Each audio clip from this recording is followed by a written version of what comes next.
আসসালামু আলাইকুম। সবাই কেমন আছেন? আশা করি অনেক বেশি ভালো আছেন। আমি আছি হাবিব ওয়াহিদ আপনাদের মাঝে। আবারও একটি ব্লগ ভিডিও নিয়ে আসলাম। তো আজকের ব্লগটি দেখার আগে যারা নতুন রয়েছেন চ্যানেলটি সাবস্ক্রাইব করে ফেলবেন। তো আজকের ব্লগটি খুব ইন্টারেস্টিং একটি ব্লগ ভিডিও। আজকে যেহেতু শবে রাত, আমরা এই শবে রাতে কোন মসজিদে নামাজ পড়ব এটাই আপনাদেরকে দেখাবো। তো যারা নতুন রয়েছেন চ্যানেলটি সাবস্ক্রাইব করে ফেলবেন। সাবস্ক্রাইব না করলে কিন্তু আমাদের যে মসজিদে আমরা নামাজ পড়ি মসজিদে দেখতেও পারবেন না।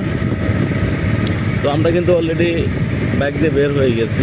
আমাদের সামনে কিন্তু একটা ভ্যান গাড়ি চলে আসলো। তারপরে কিন্তু কিছু ইট রেখেছে বাড়ির এ পাশে। এটা আমরা যেখানে নামাজ পড়বো এটা কিন্তু একটা গ্রাম অঞ্চলের মসজিদ। তো গ্রাম অঞ্চলের মসজিদ হলো কী হবে, মসজিদে খুবই দুর্দান্ত সুন্দর, আপনারা দেখলেই বুঝতে পারবেন। তো রাস্তার এই পাশে দু পাশে কিন্তু বাড়ি রয়েছে, আবার কিছু গাছও রয়েছে। কারণ যেহেতু রমজান মাস, এই রাস্তা দিকে তো আমার খুবই ভালো লাগতেছে, কারণ শীতল শীতল আবহাওয়া। তো দেখতেই পাচ্ছেন দুজন লোক কী জন্য নিয়ে আসতেছে এই রমজান মাসে। তো এই পাশে যদি আপনারা খেয়াল করে দেখেন অনেক কিন্তু গরু আর রেখেছে নদীর এই পাশে। তো আরও অনেক কিছু আমরা দেখাবো, আমাদের সাথে থাকেন। তো আমরা কিন্তু সেই মসজিদের কাছাকাছি প্রায় চলে আসলাম।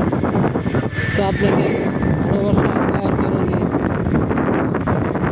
অবশ্যই আপনাদেরকে মসজিদটি আপনাদের সামনে উপস্থাপন করব। যারা রয়েছেন তারা আমাদের সাথে থাকেন। মসজিদটি কিন্তু আমরা দ্বিতীয় পার্টে দিয়ে দিব। সকলকে ধন্যবাদ। আসসালামু আলাইকুম। ভালো থাকবেন বন্ধুরা।